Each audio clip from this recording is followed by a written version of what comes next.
నమస్తే అండి, యూట్యూబ్ మిత్రులందరూ నమస్తే అండి. ఇప్పుడు ప్రజెంట్ నల్గొండ జిల్లా దగ్గర ఉన్నామండి. చాలా మంది ఇప్పుడున్న సిచ్యువేషన్ ఏంటంటే ప్రతి రైతు యంత్రాంగం ఏంటంటే అన్ని పంటలు వదిలిపెట్టి ఎక్కువ వాటర్ సోర్స్ పెరిగిన కారణంగా ఎక్కువ వరి సైడ్ మొగ్గు చూపుతారండి. వరి పంటకు వచ్చే వరకు మనకు ఎడ్ల నుంచి ట్రాక్టర్లోకి వచ్చాం, కోయడం కంచెలు హార్వెస్ట్లోకి వచ్చాం. కానీ బయట వేయడం మాత్రం ఇంకా మనుషుల మీద ఆధారపడడం వల్ల సరైన టైం దొరకక దిగుబడికి 20 రోజులకి వేసినారు, 30 రోజులకు నాటేయడం వల్ల పంట దిగుబడి చాలా తక్కువ వచ్చి చాలా నష్టపోతున్నారు. సో ఈ సార్ వాళ్ళు కూడా 25 ఎకరాల సొంత ల్యాండ్ ఉంటుంది. మొత్తం దీనికి వచ్చేసి 15 ఎకరాలు మాట మిషన్ తీసుకొచ్చి లాస్ట్ ఇబ్బంది పడి చేసుకున్నట్టు చాలా సక్సెస్ఫుల్గా ఉన్నది. సరే ఎంత చెప్తే మేము అమ్ముకోవడానికి 100 చెప్తా ఉంటాం. సరే ఆ సార్ వాళ్ళ మాటల్లో విందాము. 20 ఎకరాలు నేను ప్యాడీ చేస్తాను.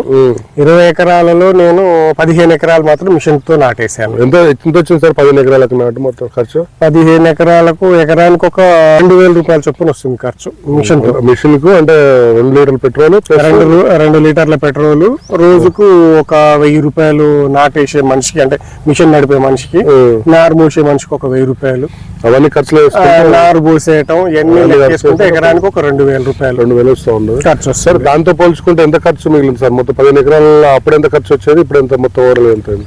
అప్పుడు ఎకరానికి 6000 రూపాయలు వచ్చేది. ఆ 6000 ఇచ్చినా కూడా మనకు టైంకు రావట్లేదు.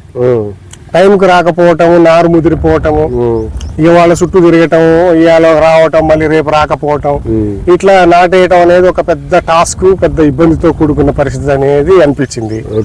ఈ మిషన్ తో వేయటం వల్ల ఏంటంటే నారు మన చేతిలోనే ఉంటుంది, నాటు మన చేతిలోనే ఉంటుంది, టైం మన చేతిలోనే ఉంటుంది. జస్ట్ ఒక్కరిద్దరితోనే పని ఈజీగా అయిపోతుంటది.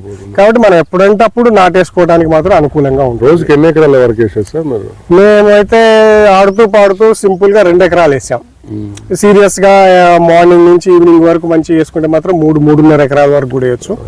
సరే మేము అంత ఎందుకులే మనదే కదా అన్నట్టు నిదానంగానే 9-9:30కి అట్లా స్టార్ట్ చేసుకోవటం, సరే 5-5:30కే క్లోజ్ చేసుకోవటం, అట్లా చేయడం వల్ల రోజు 2 ఎకరాలు 2 ఎకరాల 10 గుంటలు అట్లా వేసుకున్నాం మేము. అయితే చాలా మంది కోవడానికి ఇబ్బంది ఏం లేదు సార్, బట్ ఏంటంటే నారు వేయడం దూరం పడుతుందని బాగా అంటున్నారు కదా. మీరు కూడా పడ్డప్పుడు చాలా మంది మిమ్మల్ని ఇదే నాటని వేలన చేసిన వాళ్ళు ఉంటారు కదా, చాలా మంది నవ్విన వాళ్ళు ఉంటారు కదా. ఇప్పుడు చూసిన వాళ్ళు మళ్ళీ నేరలో పెడుతున్నారు, అదే నాట ఇప్పుడు ఇది ఎంత పెట్టుబడి వచ్చింది, బాగా వచ్చింది, పొలం బాగుంది, దుబ్బు బాగా వచ్చింది అని చెప్పి ఇప్పుడు అంటున్నారు.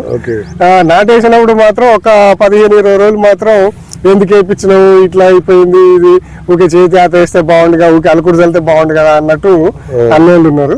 తర్వాత మాత్రం మంచిగా వచ్చింది, ఇప్పుడు వాళ్ళే పొలం బాగుందని చెప్పి అనే వాళ్ళు చాలా మంది ఉన్నారు. దాంట్లో అప్పుడే ఎలా ఉంది సార్, ఇప్పుడు ఎలా ఉంది? చాలా ఉంది. ఇప్పుడు పిలక మాత్రం 40 పిలక